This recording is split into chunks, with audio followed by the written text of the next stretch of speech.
안녕하세요. 잡시광입니다.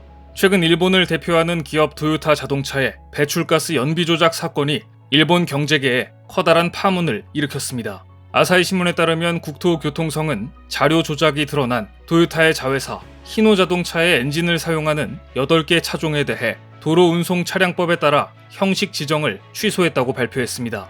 형식 지정은 자동차의 성능을 유지하고 대량 생산을 할 수 있도록 정부가 허가하는 조치인데, 정부가 형식 지정을 취소했다는 것은 이 법이 제정된 이후 일본에서 처음 있는 일로 그만큼 도요타의 자회사가 현행법상 가장 무거운 제재를 받았다는 이야기입니다. 결국 이 조치로 인해 도요타는 관련 엔진을 탑재한 모든 차량의 생산이 전면 금지됐습니다.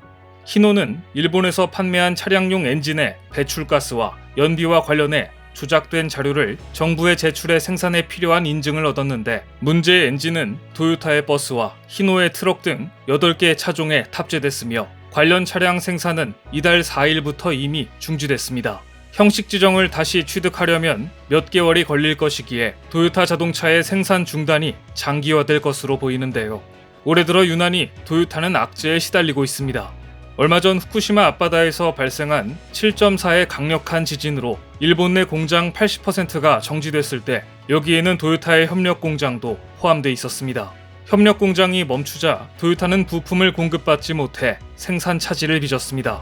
지난 1일에도 도요타 부품업체에 대한 해커들의 사이버 공격으로 도요타 공장 중 28개 라인의 가동이 중단된 바 있습니다. 또 러시아에 대한 경제 제재의 일환으로 러시아의 도요타 공장 역시 생산을 멈추거나 부품 수출을 중단하게 됐습니다.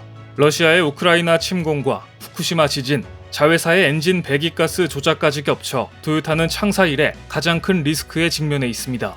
특히 이번 엔진 배기가스 조작 사건은 도요타의 이미지에 먹칠을 하고 일본 엔진의 신뢰도는 바닥까지 추락했습니다.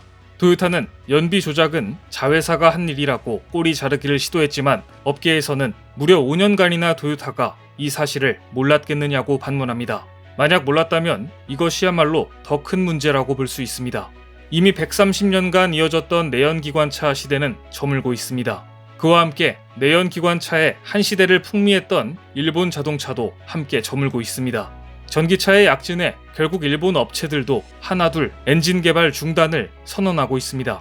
닛산을 시작으로 도요타 역시 엔진 부품 설계, 개발 부문에 비중을 조금씩 축소하는 작업을 시작한 것으로 알려져 있습니다. 하지만 아직 도요타의 전기차나 수소차가 제대로 자리를 잡지 못한 상황에서 엔진 배기가스 조작이라는 불명예스러운 사건으로 생산을 멈추게 된 것은 분명 현 시점에서 치명적입니다. 또한 도요타는 배기가스 조작이 들통난 이상 더 이상 내연기관차로는 환경규제 기준을 맞출 수가 없고, 오는 2033년이면 전기차가 내연기관차를 넘어설 것이란 전망이 우세한 상황에서 글로벌 자동차 시장의 치열한 경쟁에서 밀릴 수밖에 없기 때문입니다. 이제 일본산 엔진은 종말을 맞이할 것으로 보입니다. 결국 도요타는 이번 엔진 배기가스 조작 스캔들로 인해 울며 겨자 먹기로 수소 엔진에 올인할 것으로 보입니다. 전기차에서 중국, 한국 등에 뒤처져 있는 도요타는 수소 엔진차 개발에 사활을 걸고 있습니다. 수소 엔진차는 수소로 전력을 생산해 구동되는 수소 연료 전지차와는 달리 수소를 직접 태워 엔진을 돌립니다. 도요타가 이처럼 수소 엔진 개발에 목을 매는 이유는 태양광이나 풍력 같은 재생에너지를 얻기 어려운 일본의 환경적 특성상 배터리 전기차만 믿고 있을 수 없기 때문입니다. 하지만 최근 일본에서조차 도요타의 수소 엔진은 불가능하다고 선을 그어버렸습니다. 혼다의 CEO 미베 도시히로는 미래차 시장에서 수소 엔진이 주류가 되지 않을 것이라고 말했습니다. 미베 도시히로는 일본 오토모티브 뉴스에서 몇 년 동안 수소와 연료전지에 대해 연구를 했지만 수소 엔진과 관련하여 기술적 어려움에 직면했다. 약 10년 전부터 이 기술이 주류가 되긴 어렵다고 판단했다 라고 말했습니다. 도요타의 CEO 아키오가 수소 엔진 전기차 연구 개발에 막대한 돈을 쏟아붓고 있는 상황에서 일본 내에서조차 수소 엔진의 미래를 밝게 보지 않고 있는 것입니다. 그런데 이때 현대차 그룹에서 도요타를 깜짝 놀라게 하는 발표를 했습니다. 현대차 그룹이 사우디 대표 기업 아람코와 손을 잡고 새로운 자동차 엔진을 개발하겠다고 선언한 것입니다. 현대차 그룹이 세계적인 종합 에너지 화학 기업인 사우디 아람코 및 사우디아라비아 킹 압둘라 과학기술대학과 공동 연구 협약식을 갖고 초희박 연소 엔진 및 친환경 합성 연료를 공동 연구하겠다고 발표했습니다.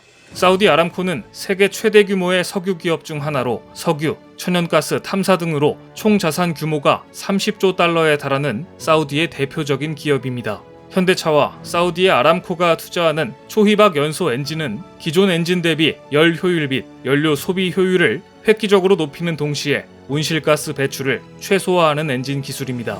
친환경 합성 연료는 기존 연료 제조 방식과 달리 물을 전기분해해 생산한 수소와 대기에서 포집한 이산화탄소의 촉매 반응을 통해 제조된 연료를 뜻합니다. 친환경 합성 연료는 별도의 변경 없이 일반 내연기관 차량에 그대로 사용할 수 있다는 점이 가장 큰 장점입니다. 따라서 전기차, 내연기관이 공존하는 과도기에 화석 연료로 발생하는 온실가스를 저감할 수 있습니다. 이 연구는 현대차 그룹의 초희박 연소 엔진 기술과 사우디 아람코의 연료 제조 기술을 바탕으로 2년에 걸쳐 진행될 예정입니다. 탄소 중립 모빌리티의 최종 목표는 완전한 배터리 전기차로의 전환이지만 기술이 전환되는 과도기에 온실가스를 저감할 수 있는 기술의 필요성이 높아지고 있는 지금 현대차 그룹이 아람코와 손을 잡고 이 기술 개발에 뛰어든 것입니다. 정유사 입장에서는 기존의 판이 바뀌는 친환경 에너지, 차세대 엔진 사업은 달갑지 않은 사업입니다. 하지만 탄소 중립의 시대, 친환경 에너지로의 전환은 거스를 수 없는 흐름입니다. 석유 기업인 아람코 입장에서는 피할 수 없다면 생존을 위해 반드시 장악해야 하는 사업이 이 사업이라고 판단했을 것입니다.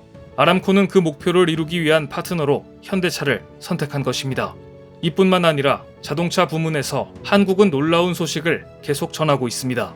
독일을 대표하는 자동차 부품 제조사로 세계 3위의 자동차 부품사인 ZF가 한국 자율주행 스타트업 스트라드 비전에 거액의 투자를 하기로 결정했다는 소식입니다. 이것은 한국 자율주행용 카메라 인식 기술이 글로벌 시장에서도 인정받게 됐다는 이야기입니다. 이제 자율주행 기술 스타트업 스트라드 비전은 기존 주주인 LG전자, 현대자동차, 현대모비스에 이어 독일의 대형 부품사까지 우군으로 확보하게 됐습니다. 세계 최고의 성능을 자랑하는 ZF 미션에 최적화된 국산 자율주행 기술이 접목될 날이 머지않아 보이는데요.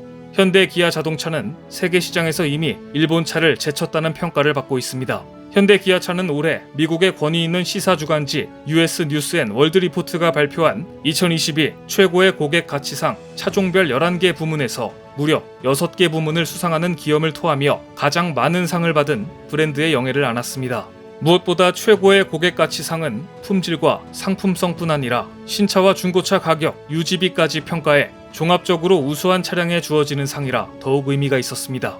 또한 현대차 그룹은 캐나다 자동차 시장에서 8년 만에 다시 도요타 자동차를 추월했습니다. 도요타가 전년 대비 판매량이 9.8% 감소한 데 반해 현대차 그룹은 15.3%나 판매량이 증가했기 때문입니다. 일본 차의 시대는 엔진 조작과 함께 급격하게 저물고 있습니다. 미국, 유럽, 중동 등에서 일본 차가 차지했던 자리를 한국 차가 대체하고 있다는 사실은 이미 이렇게 숫자가 증명해주고 있습니다.